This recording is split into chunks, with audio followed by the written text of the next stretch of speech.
Hi, I'm Larry Rosenblum, and I'd like to thank NHTSA for inviting me to speak and also allowing me to do this through DVD. Unfortunately, I had a prior conference commitment and couldn't be there today, so I do appreciate NHTSA accommodating this situation. What I'd like to talk to you about today is some research that we've been conducting on the audibility of quiet cars, and this research has been supported in part by the National Federation of the Blind.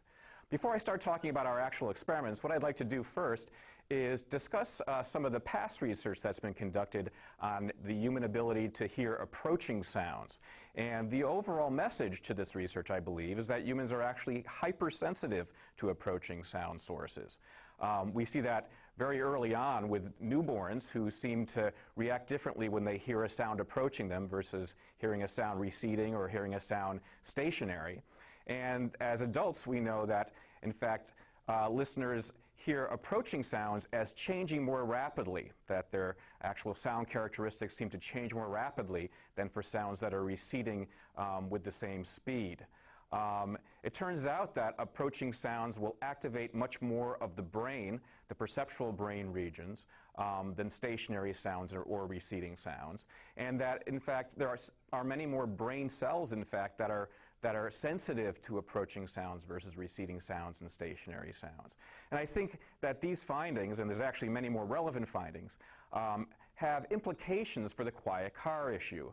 First of all, I believe that we all use the sounds of approaching cars, blind and sighted alike, that for those of us that are sighted, the sound of approaching cars acts as an implicit warning system. So even if we're not aware of listening to approaching cars, we are using that sound so that it allows us to multitask, whether we're talking to a friend or dealing with our children as we cross a parking lot.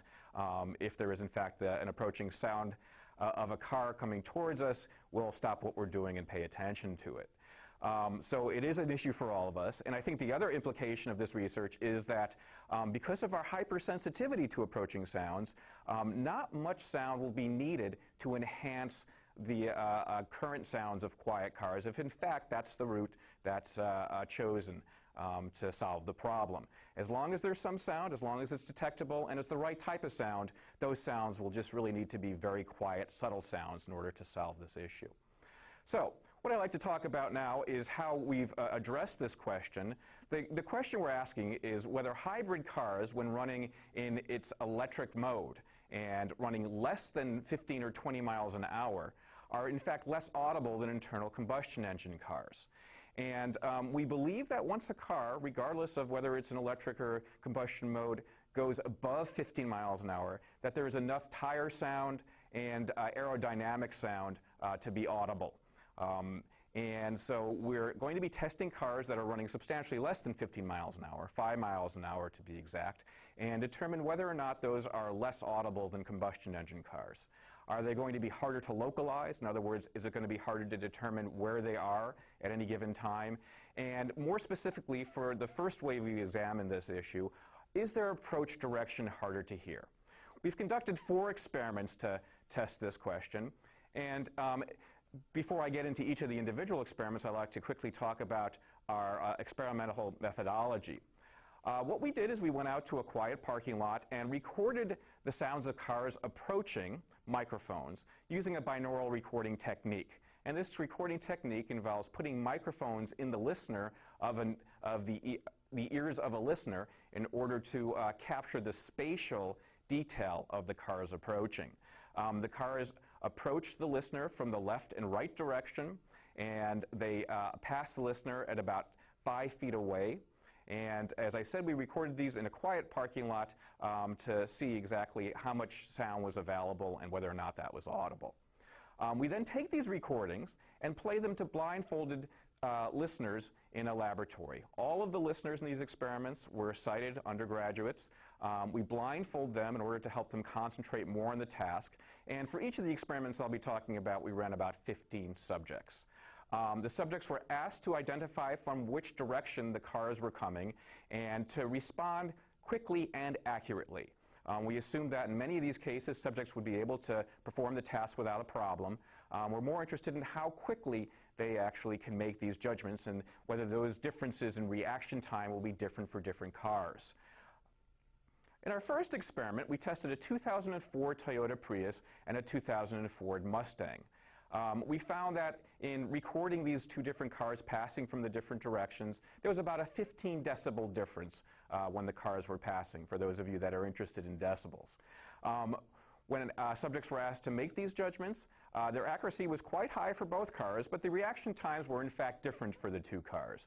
The Mustang was localized. In other words, subjects were able to determine the approach position of the Mustang when it was about 40 feet away from their listening position. It took about 5.5 seconds before the car was there in order for them to make that judgment.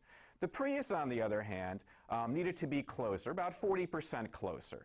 And the Prius was localized about 3.3 seconds before it was at the position of the listener, which turned out to be about 23 feet before the car arrived.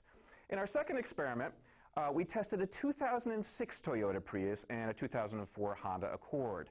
We had heard a little bit about some Priuses being quieter than others, and so we decided to test another Prius, and as you'll see, this Prius was in fact substantially quieter than the 2004 Prius for some reason.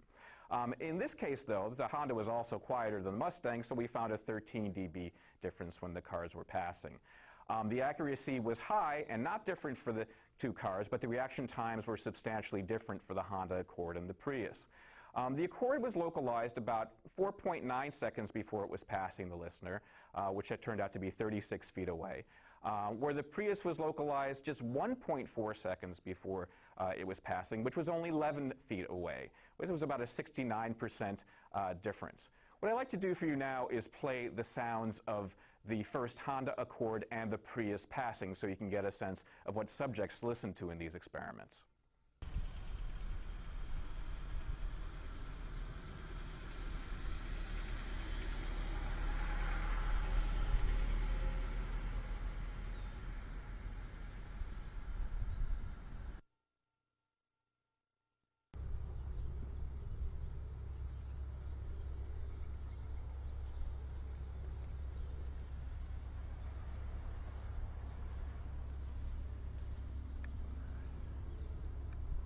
As you can hear, there's quite a difference between these two sounds. In our third experiment, we decided to add some background noise, both on the recommendation of the folks that we have talked to at the National Federation of the Blind, who has suggested that, in fact, in most cases, there's always a little background sound when they need to listen to cars. The background sound we added was not dramatic. It was just the sound of two combustion engine cars quietly idling in the background. As it turns out, these combustion engine cars added about 8 decibels to the overall sound of the background. We first tested the 2004 Prius and the 2005 Mustang and found again that the accuracy for these judgments was high, but the reaction times now were again dramatically different. With the background sound added, the Mustang was localized. Its direction was determined about 3.8 seconds before it arrived at the listener, 28 feet away, where the Prius was localized just 1 second before it came to the listener, which turned out to be 7 feet away. That was a difference about 74%, and here we see a very clear situation where the Prius is dangerously close to the listener. And in experiment 4, our final experiment, we just added background sound to the other stimulus set, the 2006 Prius and the 2004 Honda Accord. And here's the first time where we actually saw an accuracy difference between the cars. The Prius actually was judged incorrectly substantially more than the Honda Accord with the background noise added. And the reaction times, again, were substantially different, with the Accord being localized 3 seconds before it arrived, but the Prius actually being localized 0.2 seconds after it passed the listener. In other words, subjects weren't accurately able to judge the Prius's location until after it passed them or potentially collided with them. And so that was 1.6 feet after.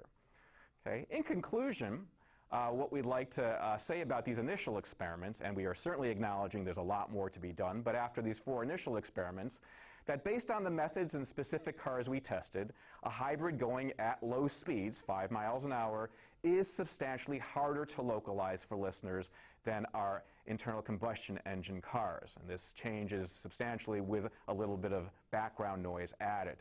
In some circumstances, with the 2006 Prius on its own, as well as with background noise added to both Priuses, the hybrid, we believe, is functionally inaudible so as to be dangerously close before its direction can be determined. The good news is, we believe, that because of the past research on detection of approaching sound sources, what the neurophysiology and perceptual research suggests, is that a subtle enhancing sound to these cars should be sufficient for us to make them safer. And this enhancing sound probably only needs to be applied at slow speeds when the car is in its electric mode, and when it's running less than 20 or 15 miles an hour. Beyond that, above that, it's going to have enough tire and aerodynamic sound to be audible. So in other words, the take-home is, we believe from this research that yes, there is a substantial difference, potentially a dangerous difference, but the solution should be relatively straightforward and non-intrusive. Thank you.